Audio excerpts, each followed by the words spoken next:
Mudah-mudahan pertemuan sore hari ini dijadikan pertemuan yang berkah oleh Allah bagi kita, sehingga kita bisa membawa ilmu yang berkah dan manfaat, dan tentunya mudah-mudahan menjadikan kita semua menjadi orang-orang yang diridhai oleh Allah Subhanahu wa taala. Amin amin ya rabbal alamin.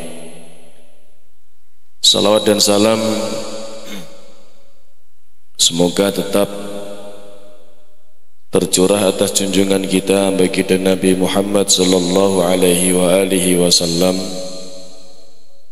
yang mana kita harapkan syafaatnya baik ketika kita hidup di dunia, terlebih lagi nanti ketika kita semua hidup di alam akhirat.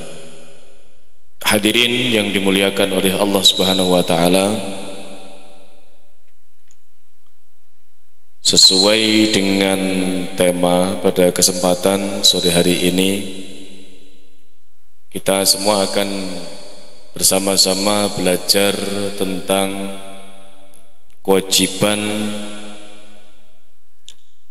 seorang murid jika ia ingin sampai pada tujuan. Ini rujukannya adalah di kitab Ayyuhal Walad halaman 10.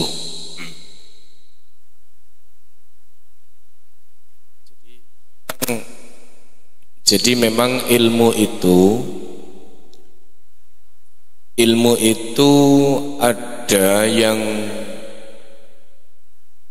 berbangsa teori, ada ilmu itu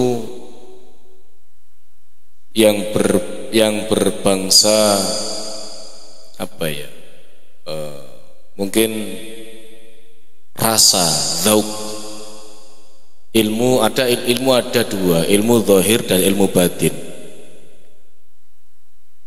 Nah, ilmu zahir, sifat zahir itu tidak bisa kita gunakan untuk merasakan atau melihat ilmu batin. Sebagaimana mata itu tidak akan pernah bisa melihat bagaimana kelezatan rasa. Jadi kalau kita melihat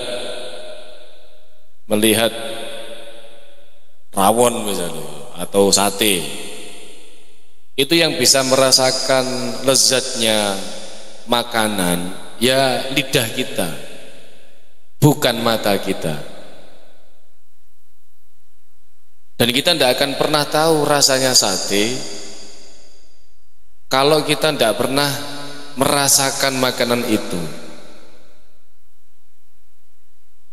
Dan orang itu kan kadang lidah itu kan rasanya kan juga macam-macam. Ada lidah itu yang peka terhadap rasa, ada lidah itu yang biasa terhadap rasa, kadang ada lidah yang justru hambar terhadap rasa. Jadi kalau lidah kita sakit, maka lidah kita tidak akan bisa merasakan enaknya masakan. Jadi makanya ilmu zahir itu tidak bisa digunakan untuk menggambarkan bagaimana ilmu batin. Nah, ilmu agama itu ya batin, termasuk batin. Jadi saudara tidak bisa merasakan bagaimana seseorang itu, penglihatan kita tidak bisa menggambarkan bagaimana keadaan seseorang yang dia itu dekat dengan Allah Subhanahu wa taala.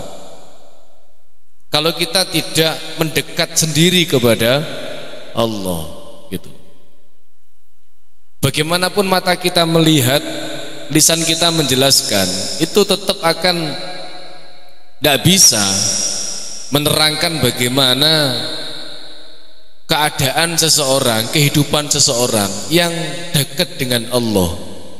Juga tidak bisa untuk mengungkapkan bagaimana keadaan seseorang itu yang jauh dari Allah Subhanahu wa ta'ala. Oleh sebab itu kalau kita kepingin tahu, ya kita harus merasakan. Kita harus merasakan. Kita tidak akan pernah tahu bagaimana rasanya ketika di hati kita ada Allah kalau kita tidak menghadirkan Allah di dalam hati kita. Jadi sekali lagi, ilmu itu, ilmu zahir tidak akan pernah bisa menerangkan bagaimana kondisi ilmu batin kecuali kita masuk sendiri ke ilmu itu, kemudian kita rasakan. Dan kalau kita merasakan, ya pasti itu baru kita yang merasakan. Dan rasa itu selamanya tidak akan pernah bisa diungkapkan dengan kata-kata. Contoh kamu cinta itu kan, kalau kamu cinta itu kan tidak bisa diungkapkan dengan kata-kata. Opo aku awamu cinta nang pacarmu? Paling ya cuman bila kamu di sisiku, hati rasa syahdu, satu hari tak bertemu, hati rasa rindu. Cuman itu toh. Tidak bisa menggambarkan bagaimana senangnya hati, bahagianya hati ketika dekat dengan kekasih, dan bagaimana kondisi hati, bagaimana sumpeknya hati ketika jauh dari kekasih. Nah, agama seperti itu. Agama pun seperti itu. Maka oleh dari sebab itu, ya mari ayo kita semua menjadi manusia-manusia yang dekat dengan Allah Subhanahu wa ta'ala, agar Allah memberikan kebahagiaan dan juga keselamatan baik kehidupan dunia maupun akhirat kita. Nah, untuk mencapai ke sana, ini Imam Ghazali mensyaratkan ada 4 hal yang harus dilakukan oleh seseorang yang menuju kepada Allah Subhanahu wa ta'ala. Murid di sini yang dimaksud murid itu adalah bukan mahasiswa, bukan. Murid itu orang yang, murid itu kan dari bahasa Arab, dari kata aroda, menginginkan. Murid adalah orang yang menginginkan. Orang yang menginginkan bisa dekat dengan Allah, dan kita bisa dekat dengan Allah melalui ilmu. Gitu. Orang bisa dekat dengan Allah melalui ilmu. Orang bisa dekat dengan Allah melalui amal. Gitu. Nah, ini satu. Yang pertama, i'tiqadun sahihun la yakunu fihi bid'atun.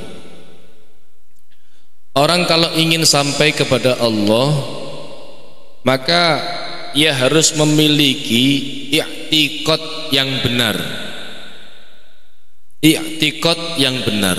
La yakunu fihi bid'atun, yang mana di dalam i'tiqad itu tidak tercampuri dengan bid'ah atau sebuah pemahaman yang tidak diajarkan oleh baginda Nabi Muhammad sallallahu alaihi wasallam.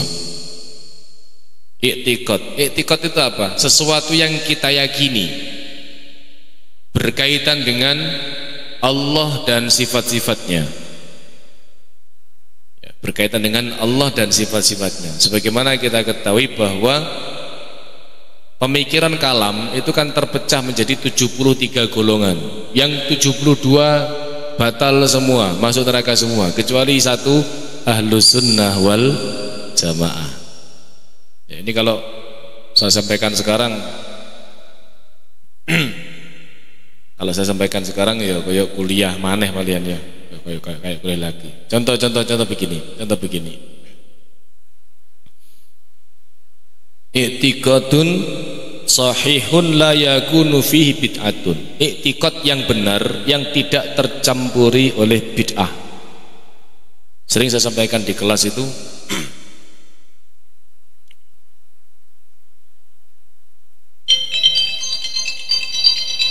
oke, begini.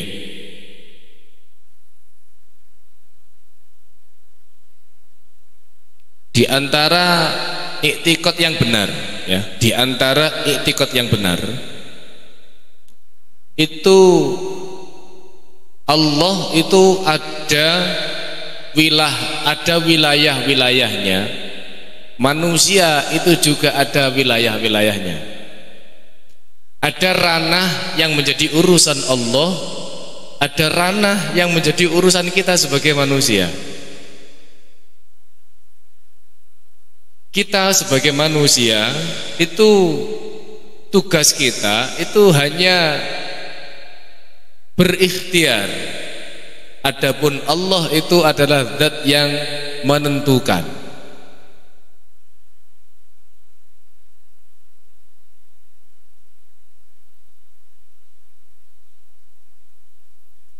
Manusia itu hanya bisa berikhtiar. Allah itu yang menentukan.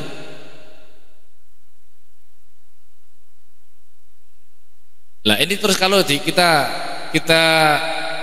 kita ambil lagi, terus begini. Terus lagi seseorang itu ketika dia bekerja itu adalah ibadah, sedangkan rezeki itu adalah jatah. Rezeki itu jatah dari Allah. Jatah dari Allah. Kalian belajar. Belajar kalian itu aktivitas kalian sebagai manusia. Adapun yang memberikan pemahaman kepada saudara itu adalah Allah. Iqra bismi rabbikal ladzi khalaqal insana min 'alaq. Iqra wa rabbukal ladzi akram 'allamal bil qalam 'allamal insana ma lam ya'lam. Allah yang memberikan pengajaran kepada kita. Maka saudara itu ketika saudara belajar itu kadang dapat ilmunya tidak mesti. Kadang belajari mempeng, gak paham-paham. Kadang belajari biasa malah paham. Tetapi yang dibutuhkan adalah keistiqomahan kita belajar. Makanya kalau orang itu diberikan anugerah ilmu, kita tidak diperkenankan sombong, karena ilmu itu bersumber dari Allah. Itu antara lain i'tiqad yang benar yang seperti itu. Ya, jadi i'tiqad yang benar itu yang seperti itu. Jadi i'tiqad itu sesuatu yang kita yakini. Kalian kalau misalkan ya apa ya? Jadi saya tanya, kamu kalau ikhtiar dulu apa tawakal dulu?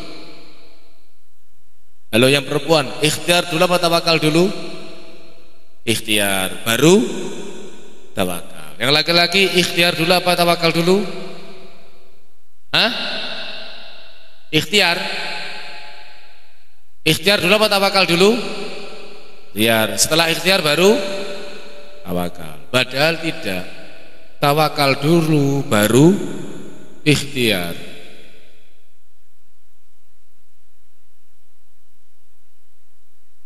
Ini loh rek, kata ini.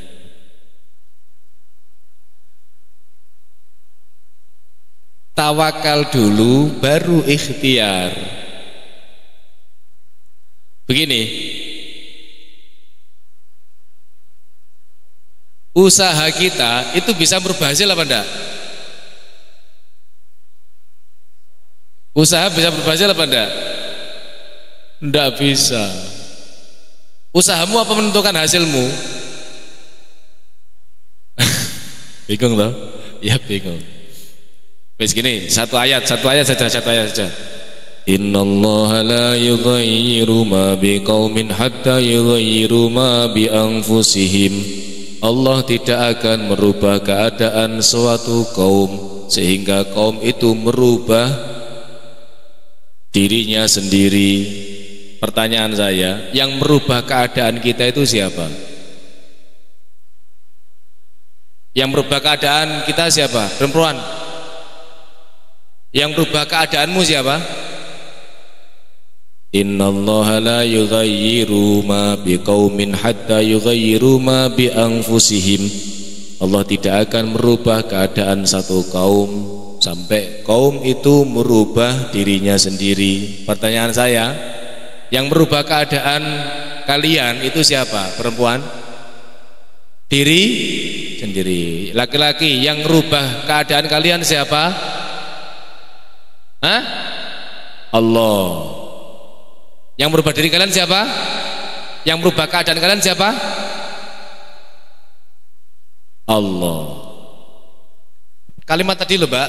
Innallaha la yughayyiru ma biqaumin. Allah tidak akan merubah keadaan suatu kaum. Yang merubah siapa?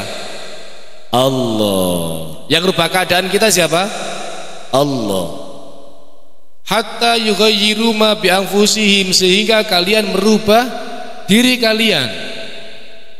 Yang kalian lakukan adalah merubah diri kalian. Nanti Allah akan mengubah keadaan kalian. Rubah dirimu, Allah akan merubah keadaanmu. Gitu maksudnya. Kebanyakan manusia ndak, mereka ingin merubah keadaan, padahal keadaan itu ndak akan pernah bisa dia rubah. Karena yang bisa merubah keadaan hanya Allah. Sedangkan manusia, dia hanya bisa mengubah dirinya sendiri. Jelas? Nah, itu dari situ ada, makanya ada sesuatu yang wilayahnya Allah, ada sesuatu yang wilayahnya kita. Ya, ada sesuatu yang wilayahnya Allah, ada sesuatu yang wilayahnya manusia. Nah, ini i'tiqadnya itu harus benar. Yang pertama. Yang kedua, wasani taubatun nasuhun la yarji'u ba'daha ila zallah. Wasani utawi kang kaping pindho iku taubatun taubat nasuhun kang murni, la yurja'u ora bali sapa salik ba'daha ing dalem sakwise taubat ila zallati maring ngelakoni dosa. Yang kedua, setelah kita punya i'tiqad yang benar, kita bertaubat kepada Allah dan taubatan nasuha yang jangan pernah mengulangi dosa dan kesalahan lagi. Ya, taubat. Jadi setelah kita punya i'tiqad yang benar, kita taubat. Setelah kita punya i'tiqad yang benar, kita taubat. Setelah kita taubat, jangan mengulangi kesalahan yang sama.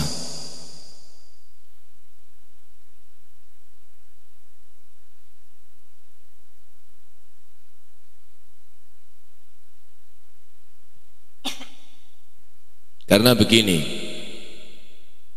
orang itu selama dia masih punya kesalahan, dia akan terbebani dengan kesalahannya sendiri. Orang selama dia masih punya kesalahan, dia di dalam melangkah itu akan terbebani dengan kesalahannya sendiri. Kenapa kamu tidak pede? Karena kamu salah. Kenapa kamu tidak berani? Karena kamu salah. Dan ini adalah hati nurani. Orang kalau salah, dia akan kehilangan nyali. Maka untuk mendapatkan nyali, bertaubatlah kepada Allah dan jangan pernah mengulang kesalahan yang sama setelah kita bertaubat kepada Allah Subhanahu wa taala. Makanya orang Jawa itu punya apa ya? Punya kalimat yang benar, salah seleh. Salah seleh. Orang kalau salah itu pasti dia akan seleh. Seleh itu tidak punya kekuatan. Kita punya kekuatan karena kita benar. Maka waqul ja'al haq wa zahaqal batil innal batila kana zahuqa. Maka untuk menyelesaikan itu perbanyak kita bertaubat kepada Allah Subhanahu wa taala. Dan taubat itu harus menyadari kesalahan. Setelah menyadari kesalahan minta maaf, setelah minta maaf untuk berjanji untuk tidak mengulangi di kemudian hari. Ya, nomor 3, istirdaul khusum hatta la yabqa li ahadin 'alaika haqqun. Wa tsalitsu utawi kaping 3 iku istirdau nyuwun ridho al khusumi ing pira-pira musuh hatta la yabqa sehingga ora tetep li ahadin maring wong suwiji 'alaika ing atase sira apa haqqun hak. Yang ketiga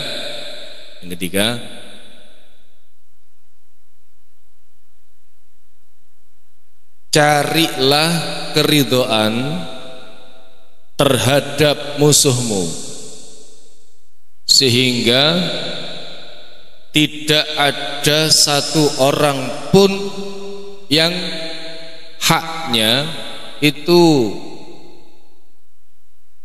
menjadi tanggungan kita.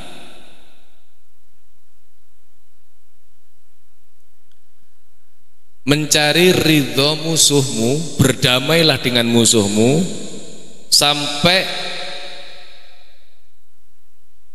tidak ada satu orang pun yang memiliki hak atas kita.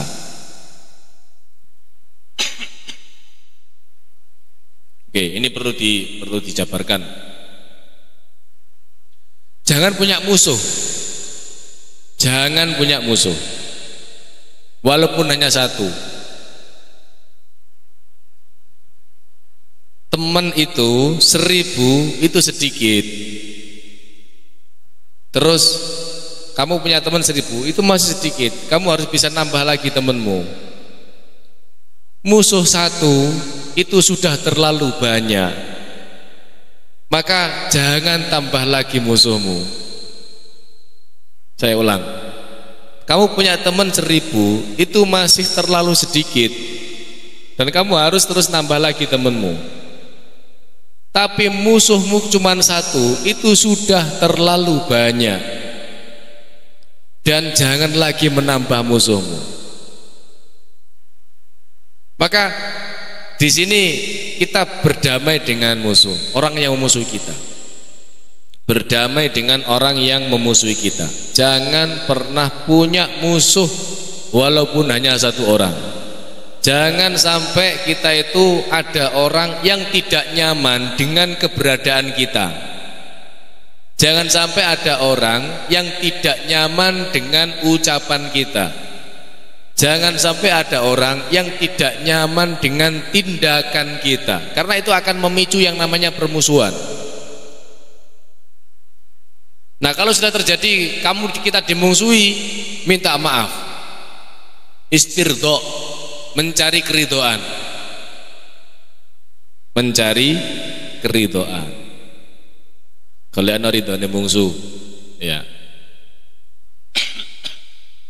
Kalau kamu bisa mencari ridhonya musuh, kamu akan lebih mudah, kamu akan lebih bisa untuk mencari ridho kekasih. Kalau cari ridho kekasih gampang, memang sudah cinta dasarnya. Tapi kalau mencari ridho musuh susah, karena dasarnya adalah benci. Tapi kalau kamu bisa mencari ridho musuhmu, kamu bisa, maka kamu berarti itu nanti akan lebih mudah bagi kamu untuk menjaga, untuk meminta ridho kekasihmu. Ya. Jadi jangan pernah konflik dengan siapapun. Jangan pernah punya konflik dengan siapapun. Wis, ngene lho Rek. Bagaimana agar kita itu tidak berkonflik? Ya harus tadi itu, iktikad harus benar. Terus taubat kepada Allah itu tidak menghalangi kesalahan yang sama. Baru setelah itu kita bisa mencari ridho musuh. Wis, sekarang saya tanya. Yang perempuan, kalau ada temanmu mencari-cari kesalahanmu, kamu seneng apa mangkel? Seneng apa mangkel? Seneng? Beneran?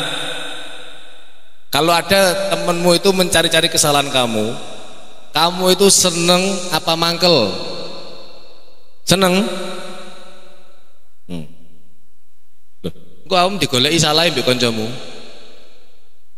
Yang laki-laki kamu kalau dicari keburukanmu sama temenmu, kekuranganmu dicari-cari, kekuranganmu dicari-cari, kelemahanmu dicari-cari, kesalahanmu dicari-cari.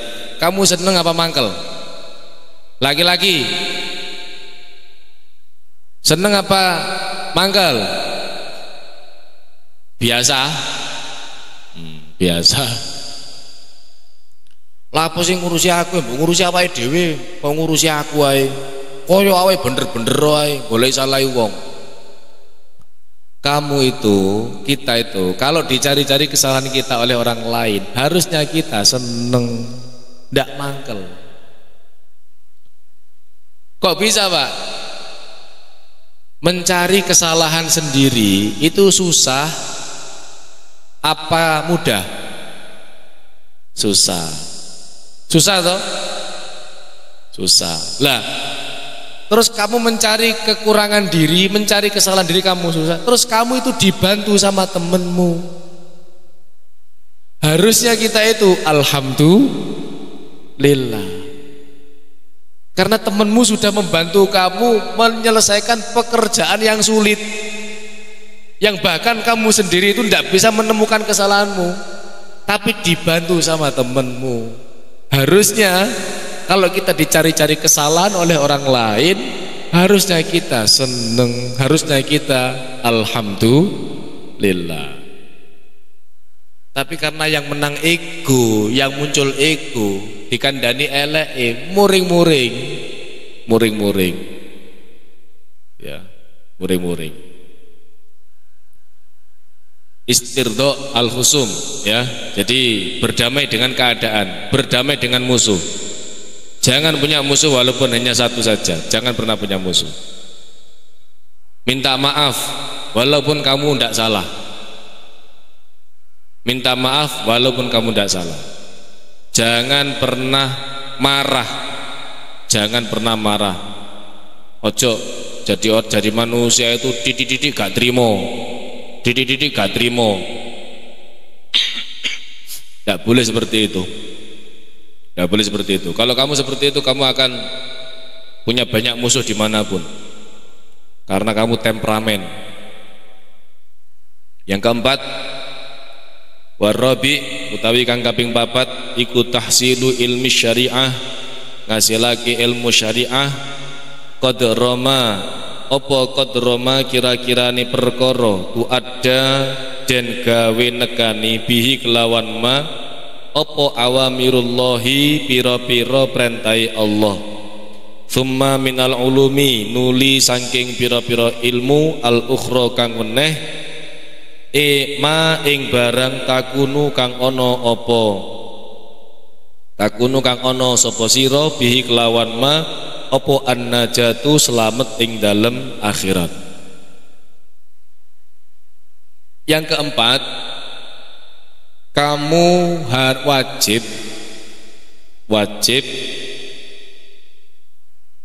mencari atau mendapatkan ilmu syariat tentang perkara-perkara yang diperintahkan oleh Allah, dan kamu menguasai ilmu yang membawa kamu pada keselamatan. Jadi ilmu ada dua yang harus dikuasai. Satu, ilmu yang berkaitan dengan melaksanakan apa yang telah diperintahkan oleh Allah terhadap kita. Yang kedua, ilmu yang harus kamu kuasai, ilmu yang membawa kamu pada keselamatan. Keselamatan ini bisa diartikan juga dengan ilmu yang menyelamatkan kamu dari kebinasaan, ilmu yang menyelamatkan kamu dari kefakiran, ilmu yang menyelamatkan kamu dari keterpurukan. Ya. Itu poin yang keempat. Ilmu. Ilmu. Ini loh, Rek. Kamu itu harus cinta terhadap ilmu. Cinta terhadap ilmu.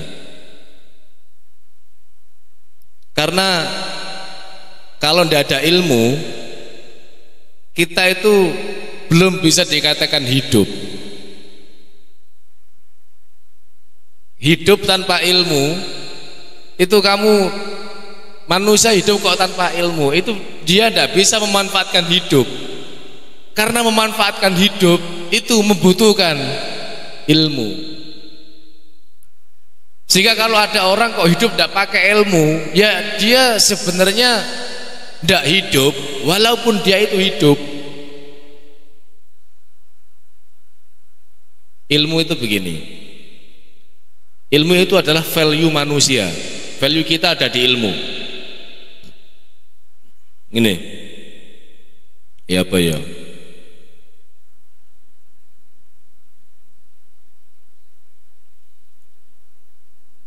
Kamu kalau pinter, Mas, kamu kalau pinter, coba kamu seneng orang bodoh apa orang pinter?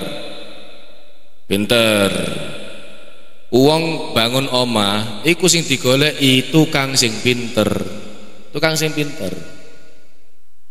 Uang bangun omah sing digoleki iku tukang sing pinter. Kamu jahitkan baju, juga kamu nyari yang pinter. Ya. Kamu cari driver, juga cari driver yang pinter. Jadi pinter itu, orang kalau pinter di mana-mana akan dicari. Tapi orang kalau bodoh di mana-mana ini tidak akan pernah dihiraukan. Gitu. Nah, tandanya kamu seneng ilmu atau tidak itu di mana? Kalau kamu merasa bodoh, berarti kamu seneng ilmu. Tapi kalau kamu merasa pinter, berarti kamu tidak seneng ilmu. Karena kamu merasa bodoh, sehingga kamu mencari ilmu. Karena kamu merasa pinter, sehingga kamu berhenti dari mencari ilmu. Ya memang anjane tingkai hati karo tingkai fisik itu tidak sama, selamanya tidak akan pernah sama. Jadi kalau kamu itu sudah merasa pandai, ya sudah kamu tidak belajar. Aku masa gak belajar tapi aku gak merasa pandai, Pak. Loh enggak, kamu berhenti belajar itu tandanya bahwa kamu sudah merasa pandai. Ya apa? Saya tidak merasa pinter, Pak, tapi saya tidak belajar. Loh, kamu tidak belajar itu indikator bahwa kamu itu sudah merasa pandai. Jadi kalau kamu merasa bodoh, kamu harusnya mencari ilmu. Ketika kamu berhenti dari mencari ilmu, berarti kamu itu sudah merasa pandai. Tunggaling ini loh, orang baik itu orang yang merasa dirinya itu belum baik. Karena dia merasa belum baik, dia selalu belajar untuk jadi orang baik. Kalau kamu merasa baik, kamu akan berhenti dari berbuat baik. Kenapa? Karena kamu sudah merasa. Wes. Ini. Apa kok ngono? Kenapa kok begitu? Ngene lho, Rek. Wong iku lek kapan seneng, masih durung, masih uwis, rumangsane durung. Orang itu kalau suka, walaupun sudah, tapi merasa belum. Contoh. Kamu ngopi, kamu seneng kopi. Rek, ayo ngopi. Ayo ngopi, ayo. Oh, wis no, aku lak manga, saya lak durung. Ayo ngopi. Kenapa? Karena kamu seneng kopi, walaupun sudah, kamu merasa masih belum, karena kamu seneng. Ilmu juga gitu. Kalau kamu seneng ilmu, walaupun kamu sudah punya ilmu, kamu masih merasa belum punya ilmu. Jika kamu haus akan ilmu pengetahuan, terus belajar. Makanya mahasiswa itu kalau dia paham akan ilmu, dia akan giat belajar. Kalau kamu malas belajar, berarti kamu gagal di dalam memahami ilmu. Kamu makan, kalau sudah tahu rasa enaknya makanan, ya kamu akan baleni. Tuku rawon, mangan rawon. Oh enak rawon di kono. Ayo Rono mangan rawon. Enak, enak. Benar bos, aduh saya ngangan Rono. Tapi sekali kamu makan makanan tidak enak, kamu makan lagi apa enggak? Enggak. Ilmu juga gitu. Kalau kamu rajin belajar, itu artinya kamu memahami ilmu. Tapi kalau kamu malas belajar, berarti kamu gagal di dalam memahami ilmu. Dan ilmu itu adalah sesuatu yang wajib dikuasai bagi orang yang ingin sampai kepada ridho Allah Subhanahu wa taala, bahagia di dunia dan akhirat.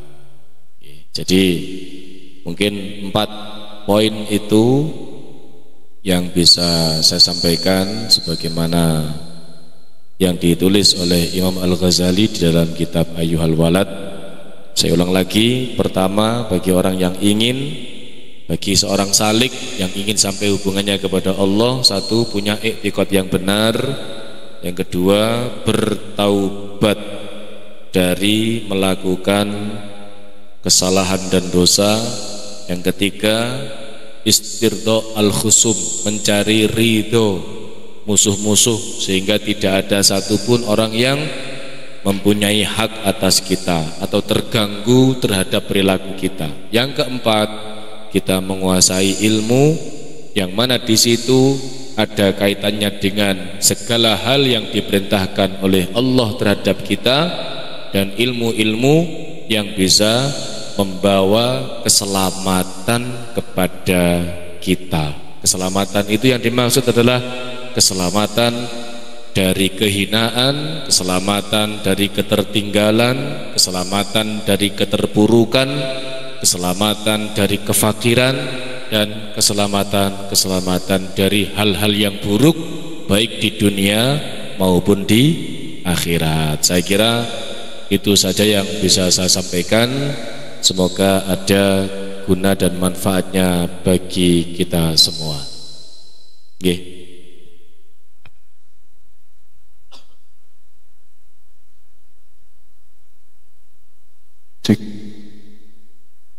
Acara selanjutnya yaitu sesi tanya jawab bagi peserta yang ingin bertanya dipersilakan untuk mengangkat tangan terlebih dahulu.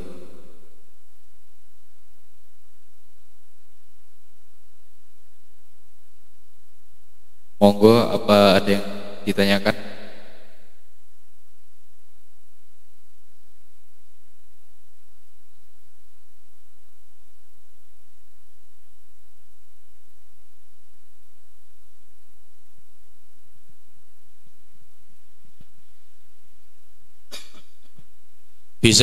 Bisa berkaitan dengan materi atau yang agak keluar dari materi tapi ada mirip-miripnya dari materi.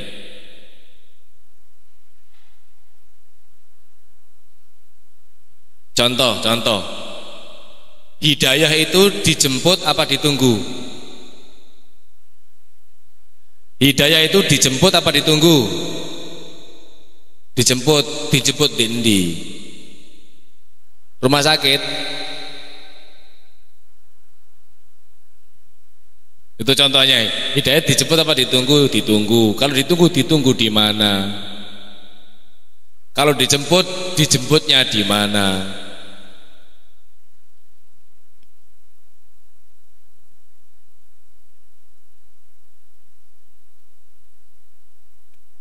Kan biasanya orang itu kan gini, opo kok gak ibadah? Karena belum dapat hidayah, Pak. Lah hidayah itu dijemput apa ditunggu? Kalau dijemput, kamu jemputnya kemana? Kalau ditunggu, kamu nunggunya di mana? Ya mungkin itu.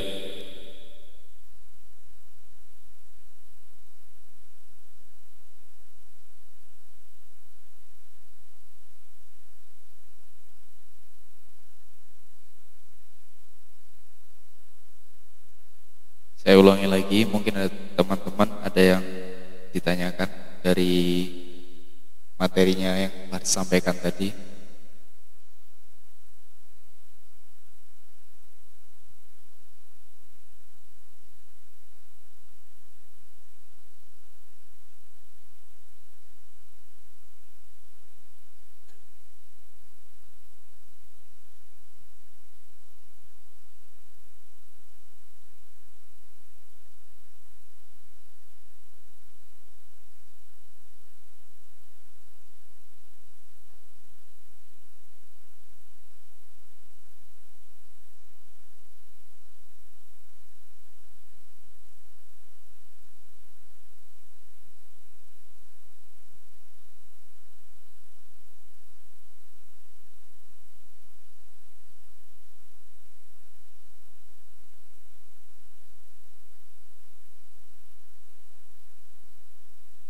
Ustadz, mungkin saya mau bertanya.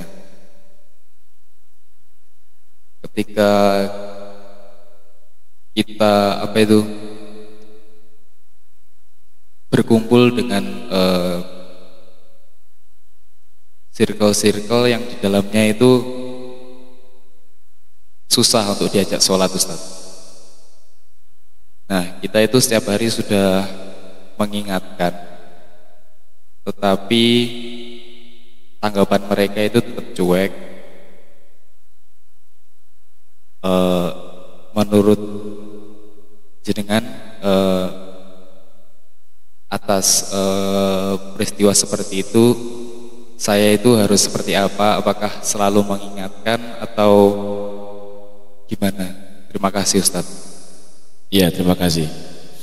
Kalau kita hidup di lingkungan circle orang-orang atau teman-teman yang susah sholat, terus bagaimana kita? Apa kita akan mengingatkan terus menerus? Begini, kalau menurut pengalaman kepribadian saya ya, Mas. Jadi kita menjadi dulu pribadi yang menarik. Kita menjadi dulu pribadi yang menarik. Menarik dalam hal apa? Dalam segala hal. Tutur kata lisan kita, tutur kata kita baik. Terus tindakan kita juga baik. Terus kita juga, setiap orang yang ketemu sama kita nyaman. Nah, terus kalau sudah seperti itu, nanti orang akan mengikuti kita. Orang akan mengikuti kita. Terus ini misal contoh misal. Mahasiswa itu misalkan dia di masjid, dia di masjid, dia nyiapkan peribadatan, adzan, terus qomat, terus bersih-bersih, terus ngosek kamar mandi, terus dia melakukan aktivitas itu. Nah, terus lama-lama, terus setelah wisuda, mantan mahasiswa yang marbot masjid itu rata-rata jadi orang sukses semua. Nah, sehingga kan itu kan menjadi contoh. Kalau kamu kepingin sukses, mengabdikan diri kamu di masjid selagi kamu kuliah. Jadi yang namanya dakwah itu tidak harus hari itu juga selesai. Jadi maka kita menjadi pribadi yang menarik dulu. Nah, setelah kita menjadi pribadi yang menarik, baru itu menjadi sebuah kaidah. Oh, yang angkatan tahun ini sukses, angkatan tahun ini sukses, angkatan tahun ini sukses. Nah, sehingga bisa ditarik sebuah kesimpulan, hampir setiap mahasiswa yang ketika dia kuliah, dia mendedikasikan dirinya di waktu-waktu yang luang, yang kosong di masjid. Maka ketika dia selesai wisuda, maka dia akan disediakan kehidupan yang baik oleh Allah, gitu. Nah, kalau sudah seperti itu nanti akan gampang. Jadi makanya sekali lagi, dakwah itu bukan hanya di hari itu saja, tapi untuk di hari selanjutnya. Dan kita ibadah itu bagaimana kita bisa menjadi contoh. Contoh itu kan harus memang yang layak dibuat contoh ya. Saya kira itu Mas. Tapi kalau kita wajah ayo sholat, malah gregetan teman itu malah ya, malah gregetan. Kau ngejak sembahyang tak bingkem pisan malah gitu nanti ya. Jadi tidak usah. Kita ngajaknya bilhal. Bilhal itu dengan tindakan, dengan tindakan.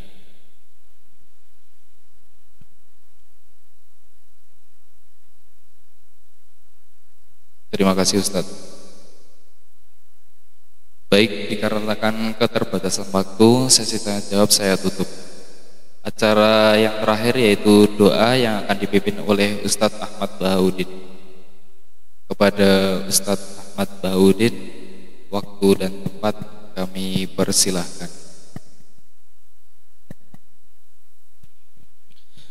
Mari kita bersama-sama bermunajat kepada Allah Subhanahu wa taala. Mudah-mudahan Allah memberikan kita petunjuk untuk menjalani kehidupan yang membawa kita kepada keselamatan dan kebahagiaan dunia dan akhirat, dan mudah-mudahan setiap langkah kaki kita senantiasa diberikan petunjuk oleh Allah Subhanahu wa taala sehingga kita bisa melaksanakan aktivitas yang berdampak positif bagi kehidupan kita. Mudah-mudahan Allah menjadikan kita semua orang-orang yang baik, memiliki hati dan pikiran yang baik, hidup di lingkungan circle sahabat dan teman yang baik. Mudah-mudahan Allah Subhanahu wa taala menjadikan kita semua orang-orang yang lisan kita mengucapkan ucapan-ucapan yang baik, anggota badan kita melaksanakan tindakan yang baik, dan mudah-mudahan kita kelak diberikan rezeki dan pekerjaan yang baik, keluarga dan keturunan yang baik.